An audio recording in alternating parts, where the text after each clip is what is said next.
Hello everyone, आज हम discuss करेंगे पुलिस कांस्टेबल के एग्ज़ाम के बारे में।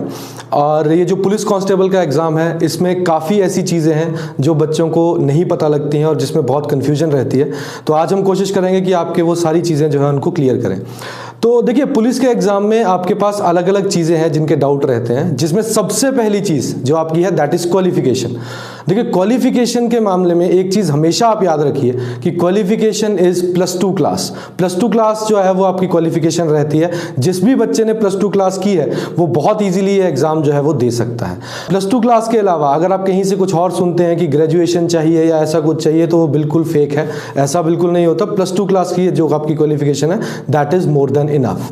सेकेंड जो कन्फ्यूजन रहता है that is related to age. तो देखिए, जो एज की लिमिट है ना, वो इस साल के एग्ज़ाम में 25 ईयर्स कर दी गई है, क्योंकि पिछले 1-1.5 साल हमारा खराब रहा कोरोना के कारण। तो कोरोना के कारण जिन बच्चे जो एग्जाम जो नहीं दे पाए उनके लिए एज लिमिट को 25 ईयर्स कर दिया गया है। बट ऐसा है कि एज लिमिट के बारे में मैं आपको एक और क्लैरिटी दे दूंगा कि नेक्स्ट ईयर ये एज लिमिट कम भी हो सकती है, क्योंकि जब ये एग्जाम रेगुलर रहेगा और कोविड की कोई बंदिशें नहीं रहेंगी तब ये एज लिमिट आपके पास कम भी कर सकती है। तो ये एग्जाम के अकॉर्डिंगली चीज जो है वो वेरी करती है। अब देखिए, जैसे आप ग्राउंड जो है बच्चा ग्राउंड क्लियर कर लेता है। देखिए, ग्राउंड में आपके पास अलग अलग चीजें रहती हैं, दौड़ रहती है, हाई जंप रहता है। ये सारी चीजें जब आप क्लियर कर लेते हैं तो उसके बाद आप रिटन एग्जाम में बैठते हैं। अब यहां पे हम एक और चीज थोड़ी सी आपके सामने क्लियर करेंगे। टोटल जो आपका पेपर है वो रहता है 100 नंबर का। 100 नंबर में से 80 नंबर जो है वो आपके रहते हैं रिटन एग्जामिनेशन के, 5 नंबर जो है वो आपके हाइट के होते हैं, और जो 15 नंबर हैं वो रहते हैं डॉक्यूमेंटेशन के।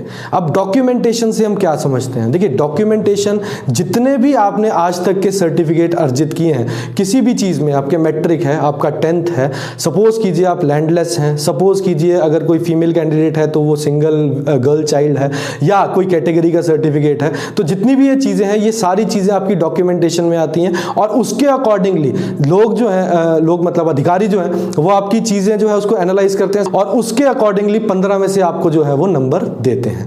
तो हमारा किस तरह से डिस्ट्रीब्यूशन रहा? 80 नंबर का आपका रिटन एग्जामिनेशन जो आप ग्राउंड क्लियर करने के बाद पेपर देते हैं। 80 के बाद 5 नंबर आपकी हाइट के हैं, जिसकी हाइट ज्यादा होती है उसको नंबर ज्यादा मिलते हैं, प्लस 15 नंबर की आपकी डॉक्यूमेंटेशन, जैसे मैंने आपको पीछे भी बताया, जिस डॉक्यूमेंटेशन के अंदर जो आपके जितने भी सर्टिफिकेट्स हैं उन सबको स्क्रूटनाइज करके उसके बेसिस पे आपको एक नंबर जो है वो दिए जाते हैं। ठीक है जी, अब ये चीज आपको क्लियर हो गई है। अब नेक्स्ट हम आपका मूव करते हैं। नेक्स्ट आपकी जो मैं बताऊंगा that is the distribution of the subjects. ये एक बहुत ही इंपॉर्टेंट चीज है। देखिए, जनरली जो बच्चे आप पुलिस की प्रिपरेशन कर रहे हैं उनकी एक बहुत बड़ी प्रॉब्लम रहती है। वो प्रॉब्लम क्या है कि ग्राउंड निकालना इतना मुश्किल नहीं समझा जाता। क्यों नहीं समझा जाता? कि बच्चे जो है उसकी तैयारी बहुत समय से करते हैं और that is a physical activity. तो फिजिकल एक्टिविटी आप भाग के भी सुधार सकते हैं, बट जो मेंटल एक्टिविटी है दैट डिपेंड्स ऑन कि आप कैसे एग्जाम को लिख रहे हैं, और उस एग्जाम की डिस्ट्रीब्यूशन समझना बहुत जरूरी है। तो वो जो डिस्ट्रीब्यूशन हम समझेंगे, बहुत ध्यान से देखिएगा। आपका जो पेपर है उसके जो सब्जेक्ट्स हैं, कॉपी पेन ले लीजिए, साथ साथ नोट कर लीजिए। सब्जेक्ट्स आपका सबसे पहला रहता है जनरल नॉलेज, सेकेंड आपका रहता है मैथमेटिक्स, थर्ड आपका सब्जेक्ट रहता है दैट इज साइंस, चौथा सब्जेक्ट रहता है आपका रीजनिंग, पांचवा सब्जेक्ट रहता है आपका इंग्लिश, और छठा सब्जेक्ट आपका रहता है हिंदी।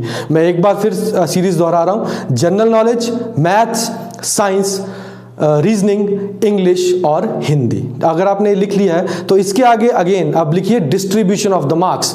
अब ये जो डिस्ट्रीब्यूशन ऑफ द मार्क्स है दैट इज अकॉर्डिंग टू जो आपका पिछला पेपर हुआ है। अगले एग्जाम में ये वेरिएशन हो जाए तो हम उस चीज के बारे में बिल्कुल नहीं बोल सकते, बट जो अभी तक पेपर आता है उसकी डिस्ट्रीब्यूशन मैं आपको समझा रहा हूं। पहले हमने जनरल नॉलेज लिखा। जनरल नॉलेज आपका रहता है 16 नंबर का। जनरल नॉलेज कितने नंबर का है? 16 नंबर का। मैथ्स रहता है आपका 8 नंबर का। साइंस जो रहा है लास्ट एग्जाम में वो 8 नंबर का है। रीजनिंग आपका रहा है 16 नंबर का। इंग्लिश आपका रहा है 16 नंबर का, और हिंदी भी आपका रहा है 16 नंबर का।